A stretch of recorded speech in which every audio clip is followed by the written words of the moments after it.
Hello friends, I am Advocate Pankaj Kumar Tripathi presenting this video to express my own opinion and concept on nature and scope of section 377 of Indian Penal Code. Right now the section is subject of debate that whether it should be maintained as it is as or curtailed to some extent. मित्रों, धारा 377 IPC पर चर्चा करने से पहले मैं थोड़ा सा एक बात आपको बता दूं कि 377 carnal intercourse against order of nature को पनिशेबल बनाती है। प्रकृति में बनाए गए नियम के विपरीत जाकर के लैंगिक आचरण को अपराध घोषित करती है, जिनमें न केवल होमोसेक्सुअलिटी आती है यानी गे और लेस्बियनशिप का रिश्ता आता है, बल्कि मेल फीमेल में भी जो ओरल या सोडोमी का बिहेव होगा या इवन कोई मेल दूसरे मेल से मास्टरबेशन करवाए, कोई फीमेल दूसरे फीमेल से मास्टरबेशन करवाए, लिकिंग वगैरह करवाए, तो ये सबको ये सेक्शन कवर करती है। अब इसको आज मेंटेन करके रखने की जरूरत है कि नहीं है, ये क्यों लाई गई, इस पर चर्चा मैं नहीं करूंगा। मैं अपने विचार इस पर देना चाह रहा हूं।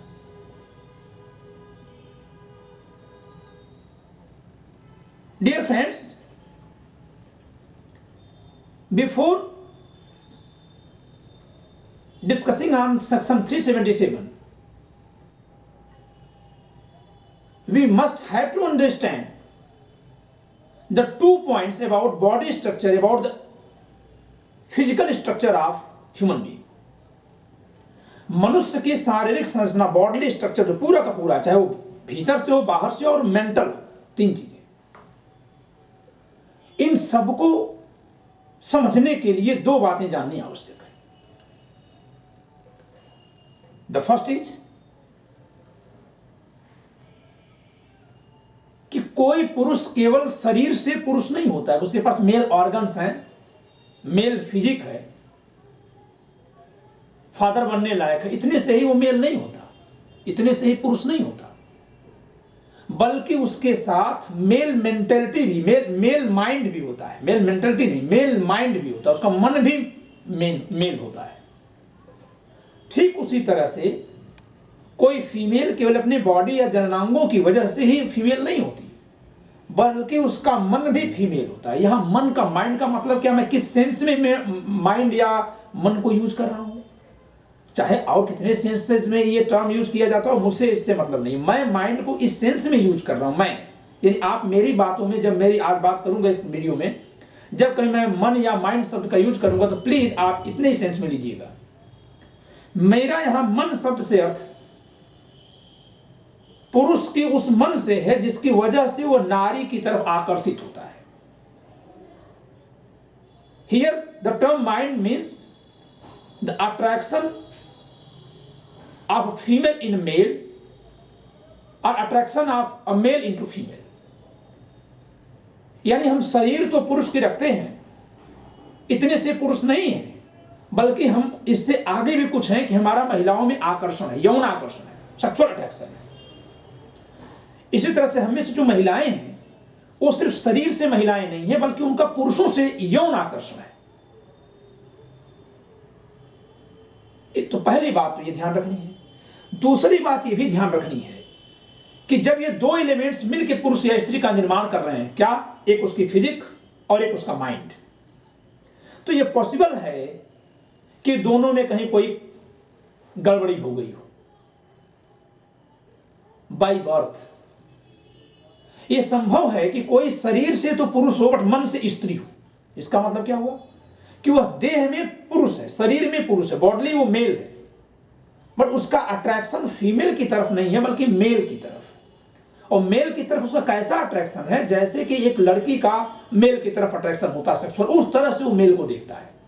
ऑब्वियसली वो फीमेल से नफरत करेगा। उसके वैवाहिक रिश्ते सही नहीं चल सकते। दूसरी तरफ कोई बॉडी से फीमेल हो सकता है कि माइंड से मेल हो, वो बॉडी से तो फीमेल है, औरत है, माइंड भी उसका अगर फीमेल होता तो मर्दों से लगाव रखती, सेक्सुअल अट्रैक्शन उसका मर्दों की तरफ होता, लेकिन ये नहीं है, बल्कि वो औरतों से ही अट्रैक्शन कर रही है, अट्रैक्ट हो रही है औरतों की तरफ, वैसे ही जैसे पुरुष अट्रैक्ट होते हैं, क्योंकि वो माइंड से फीमेल नहीं है, वो मन से स्त्री नहीं। इसका मतलब ये हुआ कि मनुष्य केवल नर और नारी ही नहीं है। जब हम मन और शरीर दोनों से चर्चा कर दें तो मनुष्य केवल नर और नारी ही नहीं है, बल्कि ये 6 प्रकार के हो सकते हैं। मैं अपने अध्ययन में इन्हें कम से कम 6 प्रकार से रख रहा हूं, वैसे ये 8 प्रकार में मैं रख सकता हूं, लेकिन अभी 6 प्रकार ही मैं रखना उचित समझूंगा। हाँ, इसमें वो 8 कवरअप है। पहला, वो जो शरीर एवं मन दोनों से पुरुष हो, वो पुरुष शरीर उसको मिली हुई या स्त्रियों के प्रति उसका यौन आकर्षण है। A male not only by his body but having a mind of male। इसका क्या मतलब क्या है कि उसमें स्त्रियों के प्रति आकर्षण पैदा होता है। ठीक इसके उल्टे, शरीर और मन दोनों से नारी स्त्री, और female not only by her body but her mind also, वो मन और शरीर दोनों से महिला हो, ये 2 हो गया। तीसरा, इसके ठीक उल्टा इन दोनों का कर दीजिए। Though he is bodily a male but not by mind, by mind he is a female, he is a female, क्योंकि हम ही और सी को बॉडी से यूज करते हैं, माइंड से नहीं करते। तो वो शरीर से तो पुरुष है बट मन से वो स्त्री है, ये तीसरी कैटेगरी। ठीक इसको उल्टे, शरीर से स्त्री बट मन से पुरुष, by body she is female but by mind she is male because she has attraction not towards female but to male, sorry, not to male but to female. Being female, according to normal course of nature, she should have attraction in male but she doesn't have attraction to male in male but in female like a male। वो महिला है फिर भी वो पुरुष महिलाओं में ही आकर्षण रखती है, पुरुषों में उसका आकर्षण नहीं है, क्योंकि वो शरीर में महिला है बट उसका मन पुरुष का है। तो ये 4 हो गए, शरीर मन दोनों से पुरुष, शरीर मन दोनों से महिला, शरीर से पुरुष किंतु मन से महिला, शरीर से महिला किंतु मन से पुरुष। 2 और, शरीर से चाहे पुरुष या महिला, अब इनको अगर आप 2 कैटेगरी करते तो कुल 8 हो जाएंगे। शरीर से चाहे पुरुष या महिला, मैं एक ही कैटेगरी रख रहा हूं, 5वीं, 4 हमने बता दिया। शरीर से चाहे पुरुष या महिला, वेदर ही इज और she is, but have no mind, neutral, उसमें यौन इच्छा है ही नहीं, बिल्कुल एकदम से न्यूट्रल है, रेयरेस्ट ऑफ रेयर में शायद कहीं 1-2 होंगे, ऐसा पॉसिबल है। He or she has no sexual feeling,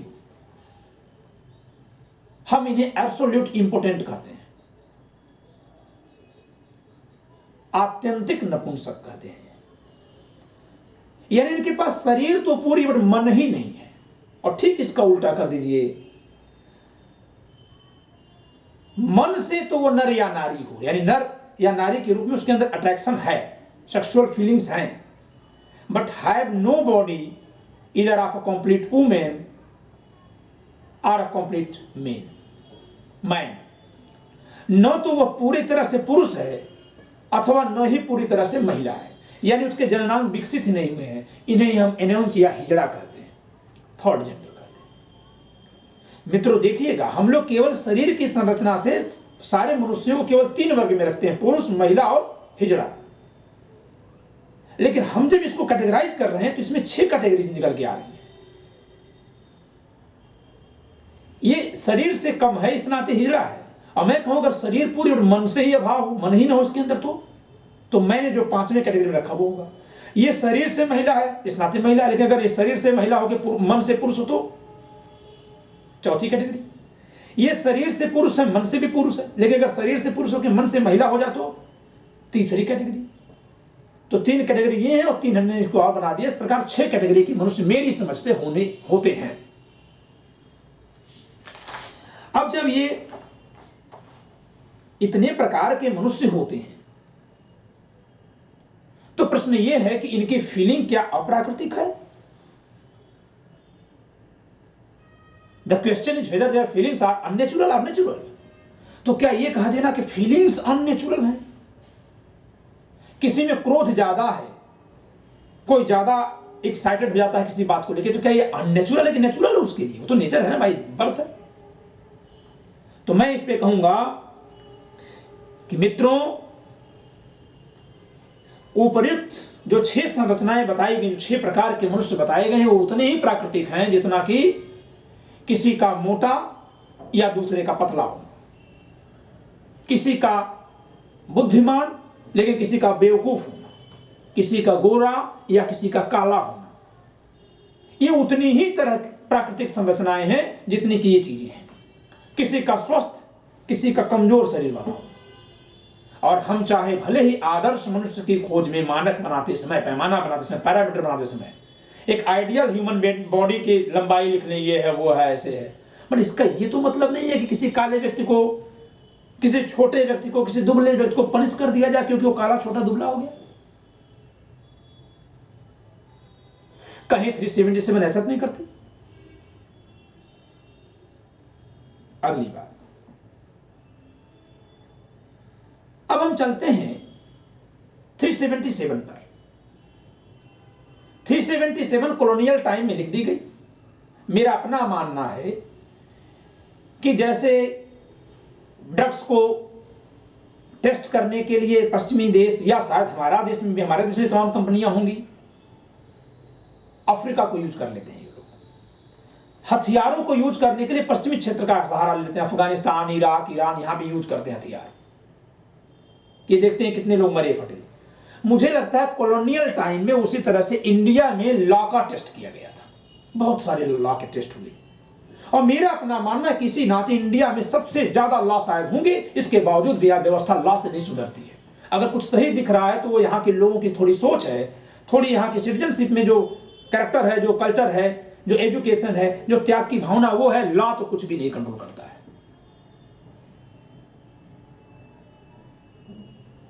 किसी व्यक्ति की स्वयं की नैतिकता तो कंट्रोल नहीं तो कुछ नहीं। सरेआम टीटी यहां घुस लेते हैं, सरेआम लोग बिना डीएल के, बिना गाड़ी चलाए जाने डीएल प्राप्त कर रहे हैं। कौन से कानून कायदे से? आप सोच रहे होंगे बीइंग एन एडवोकेट मैं ऐसा कह रहा हूं। यस, मैं कह रहा हूं क्योंकि मैं सिटीजन भी हूं यहां। और यदि यहां कानून से काम होता है तो जितना कानून से काम होता है उतना ही कानून से परेशानी भी पैदा की जाती है। इसका मतलब ये नहीं कि कानून बनने नहीं चाहिए या कानून होने नहीं चाहिए। दरअसल कानूनों का सही से मूल्यांकन होकर कुछ कम किए जाने चाहिए। हमारे पर बेमतलब कानून थोप दिए जा रहे हैं। मैं बड़ी सिंपल सी एक बात आपसे पूछता हूं। एक 24 साल की लड़की है, दूसरी 24 साल की लड़की है, both are friends. Society allowed them to be inside of a closed door room. समाज कहता है ठीक है, एक साथ हॉस्टल में एक रूम शेयर कर लें, बेड शेयर कर लेंगे।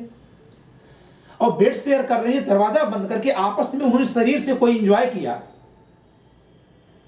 आप कहते हैं इट्स ऑफेंस। बड़ी अच्छी बात है, कर लीजिए। लेकिन दूसरी ऑन द कॉन्ट्रेरी हैंड वही आईपीसी है कि किसी की पत्नी है, वाइफ है,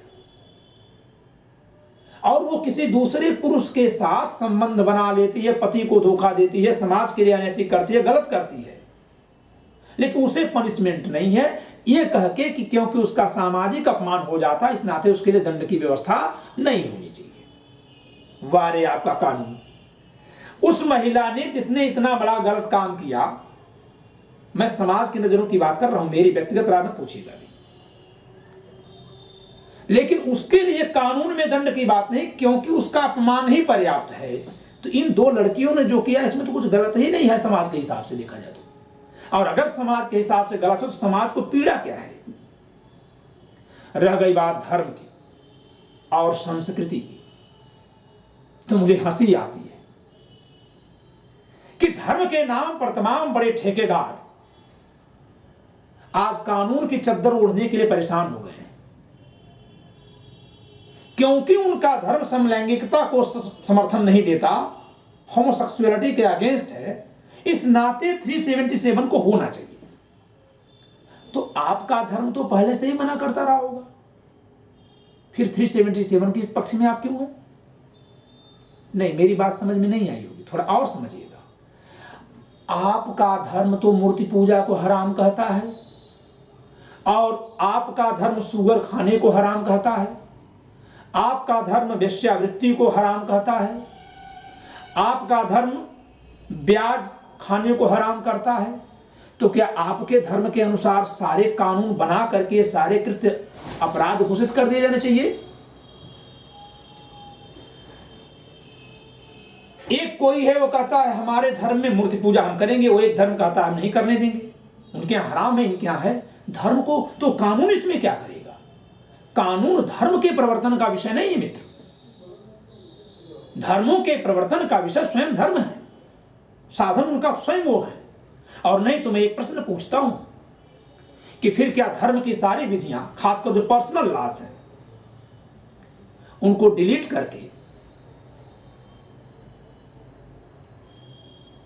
और उनको लेजिस्लेटिव फॉर्म में रख दिया जाए? क्या ये संगठन सहमत हो जाएंगे? क्या ये संगठन इस बात से सहमत है कि मैरिज रजिस्ट्रेशन लॉ बना दिया जाए? अभी मैरिज रजिस्ट्रेशन लॉ की बात आ गई, मुस्लिम संगठन के लोगों ने, धर्म के लोगों ने ये बात उठा दी कि नहीं नहीं हमारे यहां तो ऑलरेडी सिस्टम है। भाई आपके यहां जो सिस्टम है उसी को तो हम इंप्रूव कर रहे हैं। आपके यहां समलैंगिकता अपराध में है, हमने धारा में लिख रखी है, आप उसका सपोर्ट कर रहे हो। हिंदू धर्म के लोगों, तुम्हारे यहां धर्म में समलैंगिकता को तुमने गलत माना है, कानून में है, हम इसको गलत कर रहे हैं। लेकिन हिंदुओं थोड़ा तुम सोचो भाई, धर्म के बारे में बात कर रहे हो, तुम्हारे यहां तो ऐसी ऐसी कुप्रथाएं मान्यता प्राप्त है धर्म में कि अगर धर्म के अनुसार कानून बन जाए तो हम आजादी के पीछे पहुंच जाएंगे। छुआछूत तुम्हारे यहां धार्मिक होती है। तुम्हारे यहां ऐसी वर्ण व्यवस्था है कि धर्म की पोथी कोई दूसरा नहीं छू सकता। बाल विवाह आपके यहां धार्मिक रहा है महोदय। मैं कहना क्या चाहता हूं कि धर्म और संस्कृति के विषय अलग हैं और विधि का कार्य अलग। हां, दोनों का मकसद क्या है? दोनों का मकसद एक है, दोनों ही इस तरह से काम करते हैं कि समाज में शांति और व्यवस्था कायम हो। इस नाते हम धर्मों का सम्मान करते हैं, चाहे वो इस्लाम हो, चाहे वो ईसाइयत हो, चाहे यहूदी धर्म हो, चाहे सिख धर्म हो, चाहे जैनिज्म हो, बुद्धिज्म हो या हिंदुइज्म हो, सारे धर्मों का आदर होना चाहिए। इनमें कुछ हद तक परस्पर विरोध है इसके बावजूद भी। इसी नाते हमारे महान संविधान निर्माताओं ने धर्मनिरपेक्षता की बात की कि राज्य इसमें भेदभाव नहीं करेगा, राज्य इसमें कोई इनको लेकर के झगड़ा नहीं करेगा। मैं पूछता हूं कि आज कोई एक नया धर्म आ जाए या कोई एक धर्म आ जाए जो कि होमोसेक्सुअलिटी को मानता हो, तो क्या ये कानून ये लिखता है कि उस धर्म पे लागू नहीं होंगे? और अगर उस धर्म पे भी ये लागू हो जाता है तो आर्टिकल 25 जो आस्था की बात करता है उस पर ये प्रहार नहीं है। खैर, अभी मैं आगे चलता। मेरा अपने विधि शास्त्रियों और न्यायाधीशों से विनम्र निवेदन है कि प्लीज कृपा करके आप धर्म के नाम पर अपराध की व्याख्या मत करिए, क्योंकि आप एक जगह बहुत बड़ी गलती में फंस जाएंगे। संभवतः यह बात सुप्रीम कोर्ट के सामने नहीं उठाई गई और पता नहीं दिल्ली उच्च न्यायालय के सामने भी इस तरह के बहस किए गए कि नहीं किए गए। मेरा अपना मानना है कि संस्कृति नैतिकता की खोज करती है, जबकि धर्म परंपराओं का समर्थन करता है। आप कहेंगे अरे ऐसा नहीं हो सकता, धर्म परंपराओं का समर्थन करता है, मोहम्मद साहब ने सारी परंपराओं का विरोध किया। मित्रों, मोहम्मद साहब जब परंपराओं का विरोध कर रहे थे तो उस समय के मक्का के लोगों ने उनको धर्म विरोधी ही घोषित करके भगाया था। यानी परंपराओं का विरोध करने वाले को धर्म का विरोधी माना गया था उस समय। बाद में उस महान विद्वान व्यक्तित्व के स्वामी ने एक ऐसे तर्क दिया, एक ऐसा ज्ञान दिया, एक ऐसी रोशनी दी कि लोगों को लगा इसकी बात में तो दम है, इसको सुनना चाहिए। तो फिर हमारे समाज के लोग, इस दुनिया के लोग, हम मनुष्य भेड़ों की तरह क्या करते हैं, जब किसी की बात अच्छी लगने लगती है तो फिर उसकी बात को इसलिए मान लेते हैं कि वो कह रहा है। वो कहना क्या चाह रहा है सोचे भी ना। इतनी पुनीत बातें कुरान में लिखी गई, लेकिन आज वो किताब में अलग है, व्यवहार में अलग है। इस्लाम में यकीन रखने वाले तमाम लोग दारू की दुकानों मिल जाएंगे। जिनको कानून कायदे से रोक सकती है और धर्म भी पकड़ सकता है, उन पर तो कोई एक्शन आप नहीं ले रहे। वो दो निरीह लोग जो कि प्रकृति के मारे हुए हैं, प्रकृति ने उन्हें शरीर कोई दी, मन कोई और दे दिया, आप उनको पकड़े पड़े हैं और उनको पकड़ भी नहीं सकते। मैं उनको सैल्यूट करता हूं। ये इतने साहसी व्यक्ति लोग हैं कि अपनी इस स्थिति का खुलासा कर रहे हैं, एक्सपोज कर रहे हैं। नहीं तो हमारा समाज तो जीने नहीं देगा। हमारा समाज तो महिला को महिला है। यह तो सिर्फ पुरुषों का समाज है। महिला भी महिला होने के नाते झेप महसूस करती है इस देश में, इस समाज में। वो तो बेचारा पुरुष होके महिला हो गया, इससे गंदी कोई बात नहीं। खैर आगे चलते हैं, भावना कम तर्क ज्यादा बोलेंगे। अगर हम यह देखें कि क्योंकि धर्म और संस्कृति समलैंगिकता के खिलाफ है, इस नाते विधि को भी यह काम कर देना चाहिए, इसको दंडित कर देना चाहिए। मैं इस पर 2 बातें पूछूंगा, 3 बातें पूछूंगा। पहली बात कि ऐसे बहुत सारे आचरण या कार्य दिखते हैं जिनका धर्म या संस्कृति समर्थन करती है, उचित मानती है, लेकिन विधि उन्हें नकार देती है, उनका विरोध करती है। मैं फिर से आऊंगा, छुआछूत, ऊंच नीच, बाल विवाह, सती प्रथा, विधवाओं का विवाह न होने देना, पुरुषों के लिए बहुविवाह हिंदुओं में, ये सब धर्म के समर्थित चीजें थी, संस्कृति समर्थन करती थी, लेकिन विधि ने इनका विरोध किया। तो मैं आदरणीय राजनाथ सिंह जी से निवेदन करना चाहता हूं कि क्योंकि उनकी संस्कृति समलैंगिकता का समर्थन करती है, इस नाते वो विधि के जरिए भी समर्थन करवा देंगे, तो उनकी संस्कृति तो बहुत सारे ऐसी चीजों का समर्थन करती है जिनका विधि विरोध करती है। उनकी संस्कृति तो मथुरा की विधवाओं की उस स्थिति का भी समर्थन करती है। महोदय, समझ में नहीं आता आप नेता लोग कर क्या रहे हैं, देश को कहां लेके जा रहे हैं।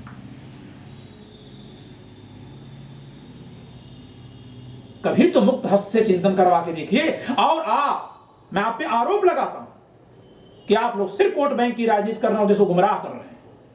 मैं आपसे पूछता हूं कि क्या आपके कानून के बस की बात है कि जो होमोसेक्सुअल होना चाहे या जो अननेचुरल लस्ट में इन्वॉल्व होना चाहिए उसे आपका कानून रोक देगा? छुआछूत को तो कानून रोक सकता है, क्योंकि एक व्यक्ति दूसरे से गलत आचरण करता है, परेशान होता है। लेकिन जब 2 वैश्य सहमत होंगे, समाज, विधि, संस्कृति और धर्म, ये चारों आपके अलाउ करते हैं कि 2 एक लिंगी समान लिंग के लोग एक कमरे में शयन करें, चाहे वो दोनों पुरुष हो चाहे दोनों स्त्री, फिर आप कौन से हथियार से जाके उनको चेक करेंगे? ये कितनी शर्म की बात है। ये सोचने में भी शर्म नहीं आती कि पति पत्नी अगर कहीं एक साथ सो रहे हैं और वो आपस में फोर प्ले कर रहे हैं, ओरल कर रहे हैं आपस में, तो आप उनको कल जेल में डलवाएंगे? क्या ये संभव है आपकी बस की बात? अगर आपके बस की बात नहीं तो फालतू कागजों पे कानून लेके संप्रभुता का अपमान क्यों करवा रहे हैं? क्योंकि कानून संप्रभु की हैसियत से लिखे गए शब्द होते हैं, उसको अमल में लाना हम नागरिकों का दायित्व है, उनका पालन करें, और तंत्र की जिम्मेदारी है जो पालन न करे उसे पकड़ के सबक सिखाए। लेकिन कहीं सांस लेने को अपराध मत घोषित कर दीजिएगा महोदय, संभव नहीं होगा। परसों आप चिंतन करने पर अपराध कर दें, चिंतन करने को अपराध घोषित करके नहीं नियंत्रित करेंगे।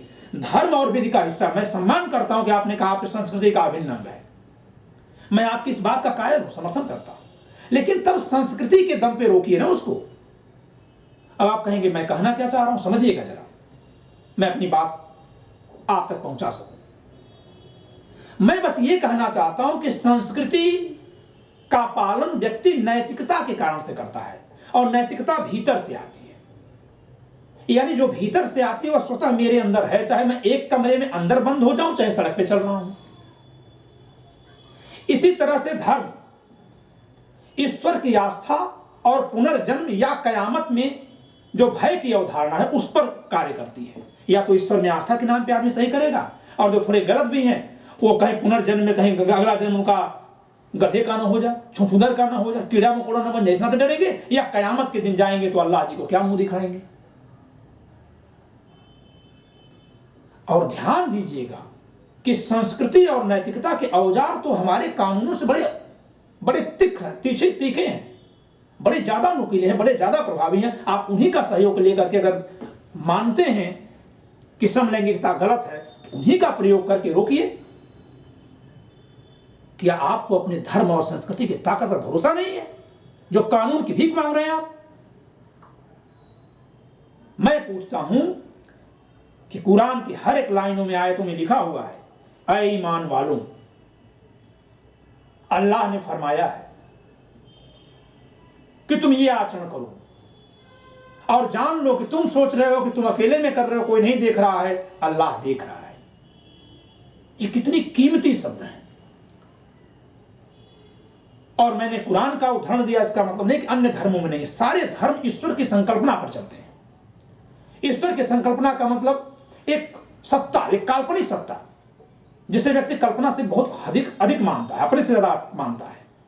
एक सत्ता जिसके लिए किसी हथियार की, लाठी की, बंदूक की जरूरत नहीं, किसी कैमरे या एविडेंस कलेक्शन की जरूरत नहीं।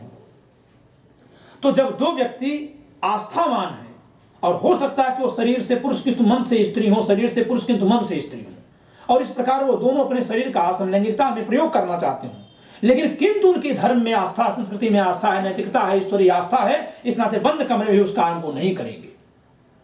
लेकिन ध्यान दीजिए मित्र, अगर उनकी नैतिकता कमजोर हो गई, अगर उनकी धर्म के में आस्था कमजोर है, तो फिर कानून की छड़ी उन्हें उस कार्य को करने से नहीं रोक पाएगी।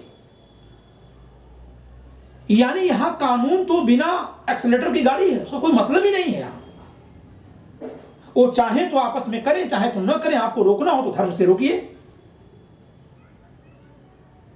कोई व्यक्ति अपने बच्चों में भेदभाव न करे, आत्मा से बराबर प्यार करे, ये कानून के बस की बात नहीं है। कानून से आप संपत्ति का सही बंटवारा कर देंगे, पैसे बांट देंगे, लेकिन कानून से प्यार और बराबर दे संभव नहीं है। फिर कानून वैसी जगह क्यों जा रहे हैं? मैं फिर ये पूछ रहा हूं, अगली एक बात देखिए। अभी मैंने कहा कि बहुत सारे ऐसे कार्य हैं जिनको संस्कृति और धर्म समर्थन करते, विधि लेकिन मना कर देते, जैसे छुआछूत। मुसलमानों में गोकशी धर्म के समर्थन में है, लेकिन भारत की विधि उन्हें रोक देती है। दूसरी तरफ बहुत सारे ऐसे कार्य हैं जिनका धर्म और समाज समर्थन नहीं करता, लेकिन विधि उस पर मौन है, क्योंकि विधि के लिए चुनौतीपूर्ण दिखता ही नहीं, लोग अपने से ही पालन किए जा रहे हैं। जैसे माता और पुत्र का शारीरिक संबंध कभी चर्चा का विषय ही नहीं है, कानून तो कहीं नहीं लिखा हुआ है। बहन भाई का संबंध, पिता पुत्री का संबंध, कहीं कानून नहीं लिखा हुआ है। लोग आराम से पालन किए जा रहे हैं, मान रहे हैं। आपकी निगाह उसमें नहीं जा रही है। कभी कभी पिता पुत्री भी संबंध बना रहे हैं, तो क्या आप उसको अपराध घोषित करवाएंगे? आपके कानून वहीं पे कहता है कि अगर सहमति से बनाएंगे तो हम कुछ नहीं कहेंगे, यानी को चर्चा ही नहीं करते हैं, और सहमति पर ही बलात्कार मानते हैं। कानून को जरा नजरिए से देख लीजिए। और संस्कृति की ज्यादा ठेकेदारी कानून से करवाना चाहते हैं तो पहले पूरी कानून को हटा रखा जाए, दोबारा लिखा जाए। एक कमीशन 1971 में बनता है, इतनी सारी रिपोर्ट देता है, आज तक आप लोगों ने लागू नहीं करवाया महोदय। और इसको मुद्दा बनाने के लिए सड़क पे चले आए। हम तो संस्कृति के पैरोकार हैं, हमारा धर्म कहता है। आदरणीय गिलानी साहब से मैं प्रश्न करता हूं कि आपने ये कहा कि 370 रहेगी, जब चैनल पर एक गे व्यक्ति बोलता है कि साहब हम कैसे जिएंगे, फिर हमारी फीलिंग्स तो अननेचुरल में ही है, जिसको आप अननेचुरल कहते हैं, तो कह रहे कंट्रोल करना पड़ेगा आपको। मैं पूछ रहा हूं कि गिलानी साहब जी, विनम्रता के साथ, आपके अपमान का मेरा कोई आशा नहीं है, लेकिन मैं पूछ रहा हूं कि आप कंट्रोल करते हैं कि आपके अंदर उसके जैसे फीलिंग ही नहीं है? जो फीलिंग आप में है ही नहीं, उसको कैसे वो कंट्रोल करेगा? आप कैसे कर सकते हैं?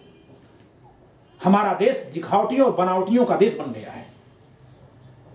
हमारे यहां उसकी पूजा होती है जो पुरुष या स्त्री होकर भी संन्यास ग्रहण कर ले। मानो सेक्सुअल एक्टिविटीज करना, सेक्स क्रिया करना पाप हो गया। उसके बहुत बड़े बड़े चढ़ावे चढ़ते हैं, बहुत बड़ा बड़ा दिखावा होता है। प्रभाव क्या है कि बड़े बड़े संन्यास के नाम पर बड़े बड़े बलात्कार हो रहे हैं। अगर देश में गृहस्थों को सम्मान मिलता और उन्हीं को सबसे बड़ा देवता समझ लिया जाता, तो लोग अपनी बेटियों को दीक्षा लेने किसी बाबा के आश्रम में नहीं भेजते जहां जाके वो बलात्कार करता, और तब ये पार्टियां उनके साथ खड़ी होती। खैर, विचित्र हैं आप लोग, न जाने देश को कहां ले जाना चाहते हैं। लेकिन मैं पूछता हूं कि क्योंकि आपका धर्म और संस्कृति समर्थन नहीं करती, इस नाते विधि बनाई जानी चाहिए, तो जब दो धर्म विपरीत बातें करते हैं वहां विधि क्या करेगी?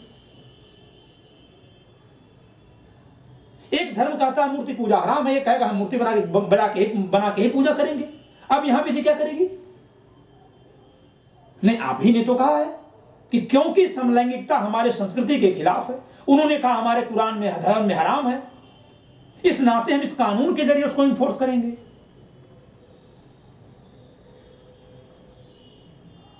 तो आप बताइए यहां विधि क्या करेगी? आप लोग विधि को धर्म के हाथ की कठपुतली मत बनाइए। अगर धर्म इतना ही बढ़िया से चल पाया होता, मैं ईश्वर की आस्था में यकीन रखता हूं,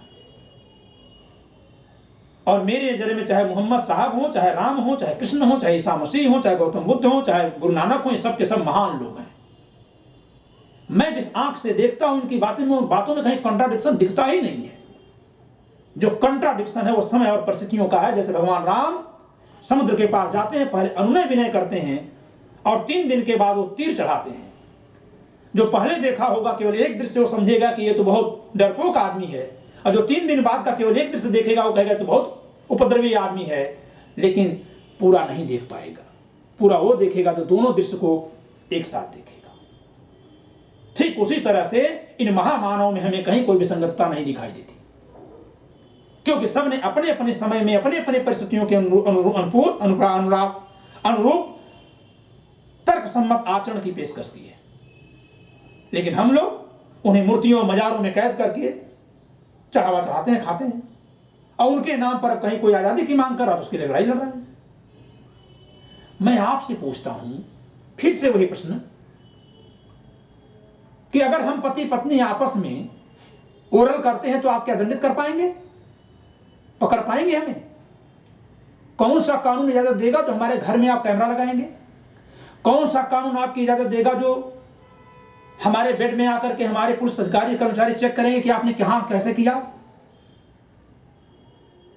खोखले कानून का समर्थन प्लीज मत करिए। और तरस आती है सुप्रीम कोर्ट में बैठे उन हमारे 2 माननीय न्यायाधीशों पर कि सब कुछ जानते समझते हुए भी कि इस देश में ऐसी संसद नहीं रह गई है। ये लंगू पंगू संसद है जो एक सुर में कोई बात नहीं बोलेगी, जो तर्क की बात नहीं करेगी, जिस संसद में कभी बैठक नहीं होगी, रोज केवल हो हल्ला और बायकॉट होता है। उस संसद से उम्मीद कर रहे थे कानून बना दे। अगर इतनी उम्मीद आप कर रहे थे तो मेनका गांधी केस में आपने क्यों कह दिया था कि संसद के बहुमत से बनाया गया कानून भी कानून नहीं है अगर वह युक्त नहीं है? आज आप कहते हैं ये पावर आपकी है ही नहीं, आपके पास पावर नहीं, वो पावर का यूज नहीं करेंगे, जनता जाएगी कहां? कहां भेजना चाहते हैं आप लोग?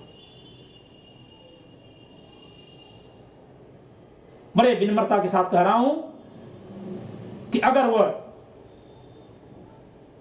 पिटिशन किसी ग्राउंड पे आपने खारिज कर दी होती तो ठीक रहता, लेकिन यह कहा कि आपकी अधिकारिता ही नहीं है। केशवानंद भारती के मामले में संविधान संशोधन की शक्ति तो संसद के पास थी, आपने माना, इसके बाद भी उसकी शक्ति पर रोक लगा दिया। यह अधिकारिता थी आपकी। अगर इस अधिकारिता का प्रयोग हमारा महान सर्वोच्च न्यायालय नहीं करता तो आज हम भारतीय आजाद नहीं होते। फिर हम लोगों को उन खतरों में मत डालिए। और अगर आप मानते हैं कि वह एक रोग है तो उसका इलाज कराने के लिए उसको खुली छूट मिलनी चाहिए। लेकिन मैं अगली बात आता हूं 377 पे कि जब धर्म या संस्कृति में खुद ही औजार है कि इसको रोक सकें, तो वो धर्म संस्कृति की बात करने की बजाय कानून के हथियार से क्यों खेलना चाहते हैं, लड़ना चाहते हैं? ईश्वर का भय दिखाएं, जाके लोगों को संस्कृति फैलाने के नाम पे नैतिक बनाएं, मॉरल बनाएं। किसने रोका है आपको? मैं फिर वही प्रश्न करूंगा कि या फिर शरीयत हटा करके शरीयत के सारे नियमों को संसद विधायित कर दे, फिर सिविल नागरिक संहिता बनाने में प्रॉब्लम क्या है? प्रॉब्लम तो यही है ना कि नहीं, हमारा लॉ का अथॉरिटी हमारी शरीयत ही होनी चाहिए। तो शरीयत के जरिए अगर समलैंगिकता को रोकना है तो अपने हिसाब से रोक लीजिए, लेकिन लॉ एंड ऑर्डर के अधीन रहते हुए, यानी आस्था और नैतिकता के नाम पर रोके, शायद लोग रुक भी जाएंगे, क्योंकि आस्था और नैतिकता से बड़ी कोई कानून नहीं होती। अगली बात मैं कहना चाहूंगा कि 377 क्यों हटा दी जानी चाहिए या कहां तक हटाई जानी चाहिए। तो मैं ये कहूंगा, विधि अगर किसी कार्य को अपराध घोषित करती है तो उस अपराध को निवारित करने का भी प्रयास करती है कि अपराध होने से पहले ही पकड़ दिया जाए। क्या 377 की दशा में यह संभव है? और मैं फिर से ध्यान दिला दूं कि केवल होमोसेक्सुअलिटी को ऑफेंस नहीं मानती है, पति पत्नी के ओरल सेक्स को भी अपराध मानती है जो फोरप्ले के दौरान वो करते हैं। अब मुझे नहीं समझ में आता कि पता नहीं उनके किसिंग को और लिकिंग को भी मानती है कि नहीं मानती, क्योंकि इतना मोटा मोटा लिख दिया गया है कार्नल इंटरकोर्स कि कुछ भी हो सकता है। मेरी आपत्ति इस धारा पे कई मायने से है। सबसे पहले तो मैं अप्राकृतिक यौनाचार का विरोध करता हूं, क्योंकि कोई यौनाचार अप्राकृतिक नहीं, बलात्कार भी अप्राकृतिक नहीं है। अगर कोई पुरुष शरीर से इतना बलशाली है तो शरीर उसको प्रकृति ने दिया है, उसके अंदर ऐसी इच्छा है कि वह किसी स्त्री से तड़पते रोते हुए भी मैथुन करे, और मैथुन करने लायक शरीर उसके पास है, और स्त्री के पास ऐसा शरीर है कि उसकी न सहमति पर भी किया जा सकता है मैथुन, तो ये तो सब प्राकृतिक है। हाँ, असभ्य है, अनैतिक है, असांस्कृतिक है, और क्योंकि यह किसी को पीड़ा पहुंचाने वाला, इस नाते विधि का यहां कार्य होता है उसे दंडित किया जाए कि प्रकृति ने जो उसे अतिरिक्त शक्तियां दे दी उसका वो दुरुपयोग न करे। हम सिर्फ प्राकृतिक जीवन नहीं जीते, पूरी विवाह व्यवस्था प्रकृति नहीं, प्रकृति पर आधारित नहीं। हम नंगे पैदा होते हैं लेकिन जैसे बड़े होते हैं कपड़े पहनने लगते हैं, प्राकृतिक नहीं है। मनुष्य सदैव प्रकृति से लड़कर अपने को आगे ले जाता है, लेकिन उसका लक्ष्य प्रकृति का अनुपालन करना नहीं होता, बल्कि प्रकृति से सीखकर सभ्यता का विकास करना होता है। वो सभ्यता का विकास करने के लिए चलता है। आप असभ्य होता तो अपराध कह देते, असभ्य कह के अपराध कह लीजिए, अप्राकृतिक मत कहिए। मेरी पहली आपत्ति है। दूसरी आपत्ति मेरी यह है कि आप इसे नाम ये दीजिए अप्राकृतिक, मैथुन की जगह इसे नाम दीजिए बलात्कार से भिन्न लैंगिक अपराध। और बलात्कार की परिभाषा को ऐसे ही कबाड़ा कर दिया गया है 2013 के संशोधन में, अब तो उसमें कुछ बचा ही नहीं है। लेकिन मैं अपने समय में बलात्कार की उस परिभाषा की चर्चा कर रहा हूं जो इस संशोधन से पहले थी, क्योंकि बलात्कार की परिभाषा के साथ बलात्कार किया गया है। और किसी भी स्तर पर, किसी संगठन के सामने, किसी न्यायालय के सामने, किसी सदन के सामने मैं अपनी बात रखने के लिए तैयार हूं। तो इसका नाम रखा जाए बलात्कार से भिन्न लैंगिक अपराध, और इसमें सिर्फ इतना लिखा जाए, क्योंकि लैंगिक अपराधों में आप ही का कानून है या समाज है कि अगर महिला 18 साल से कम है और स्वयं की सहमति से, आज 18 साल कर दिया गया, पहले 16 साल था, 16 साल या आज के हिसाब से 18 साल से कम लड़की है और वो स्वेच्छा सहमति से किसी अपने से 4 महीने छोटे लड़के से संबंध बनाती है, तो लड़के को ही इस बलात्कार का दोषी मानते हैं, लड़के को दोषी नहीं मानते हैं। जबकि 2 लड़कियां एक बंद कमरे में अगर लेस्बियनशिप में इन्वॉल्व हो गई तो आप दोनों को आजीवन कारावास तक दे सकते हैं। वाह वाह, एक कानून आपका विडंबना, विचित्र है। मेरी समझ से इस अपराध का नाम जब आप ये रखें कि बलात्कार से भिन्न लैंगिक अपराध, sexual intercourse, offences of sexual intercourse other than rape, negative नाम इसका होगा, जैसे कल्पनासाइड नॉट अमाउंटिंग टू मर्डर, वैसे इसका नाम रखा जाना चाहिए।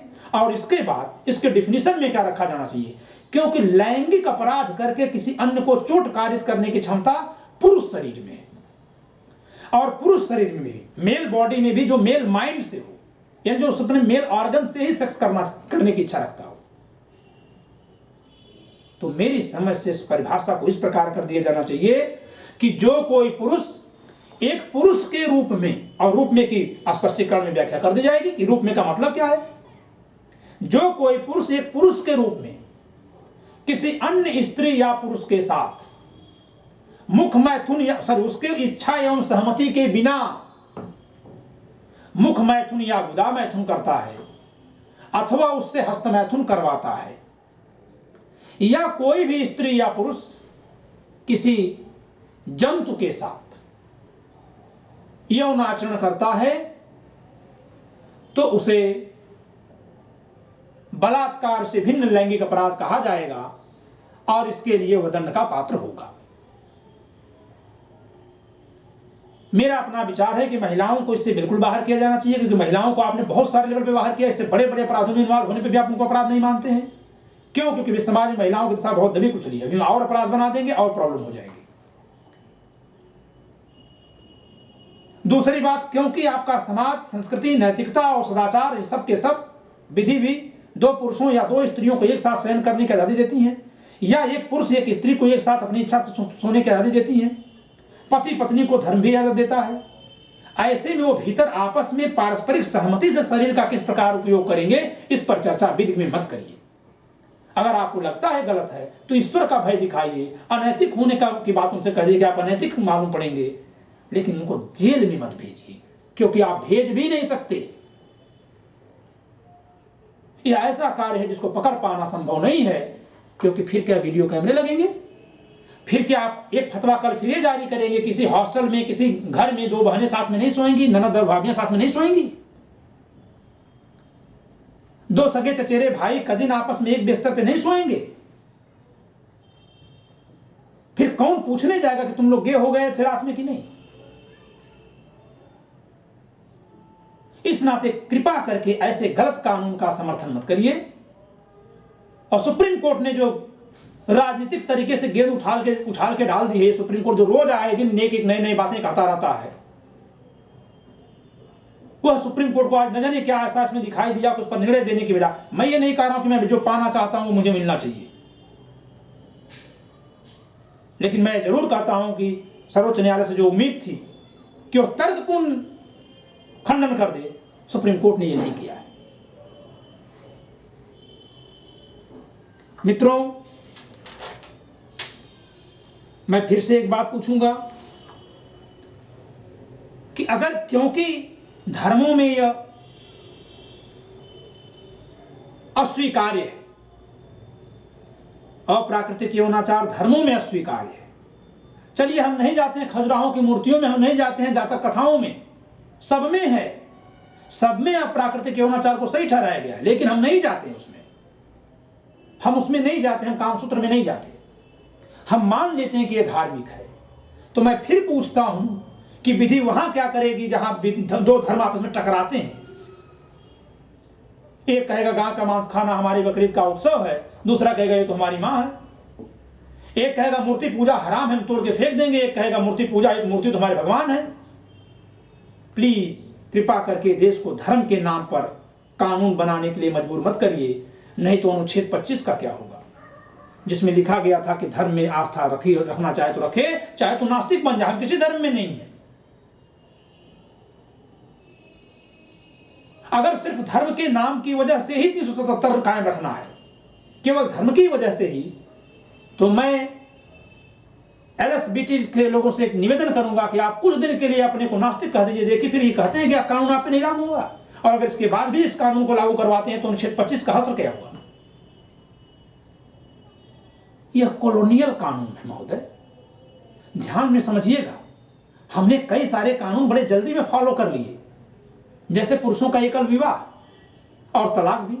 तलाक आपने फॉलो तो कर दिया, लेकिन इसके बावजूद भी अवैध रिश्तों की वजह से अन्य स्त्री से रिश्ता बनाने में पति बाधा बनती है, कत्ल होता है, कोई तलाक तक जल्दी नहीं जाता, क्योंकि तलाक की सामाजिक स्वीकृति आपने पैदा ही नहीं होने दी।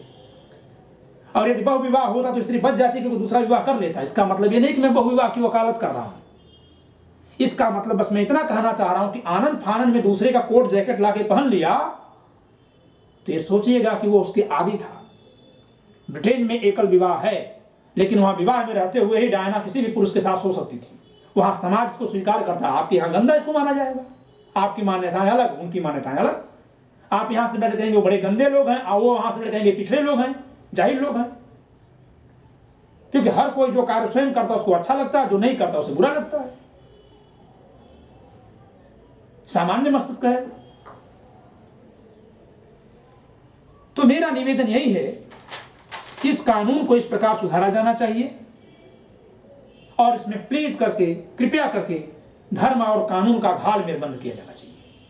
और बाबा रामदेव जी का तो ये अद्भुत बयान कि यदि ये धारा नहीं होती, हमारे माता पिता होमोसेक्सुअल होते और हम पैदा ही नहीं होते, बाबा जी अगर आप जैसे सन्यासी हो जाते तो भी आप नहीं पैदा होते। प्लीज ऐसी बातें आप लोग मत करिए कि सारे लोगों पे लांछन लग जाए। मैंने इसी नाते पुरुष और स्त्री की प्रकृति से चर्चा शुरू की है। ये कोई होमोसेक्सुअल जबरदस्ती नहीं बन गया है। जो लोग 377 का विरोध कर रहे हैं, 377 का समर्थन कर रहे हैं, मैं उनसे पूछता हूं कि क्या वो खुद भी अगर 377 कर हट जाएगी तो इस आचरण में चले जाएंगे? संभव है? या क्या कि वो इसी नाते गे या लेस्बियनशिप में नहीं गए क्योंकि ये कानून था? प्लीज ऐसा मत कहिए, क्योंकि यहां पे न तो इसका पालन संभव है और न इसका दुरुपयोग करना बहुत कठिन। 2 बच्चे एक हॉस्टल में रहते रहेंगे, कहीं पुलिस को दिखाई दिया कि इनके खिलाफ कुछ कर दे, 377 में पकड़ लेगा। 376 से भी गया गुजरा आरोप है ये। 376 के आरोप लगने पर तो शायद शादी संभव है, 77 का आरोप लग जाएगा, कोई शादी ही नहीं करेगा क्योंकि इस लायक ही नहीं है। कहां भेजना चाहते हैं समाज को आप?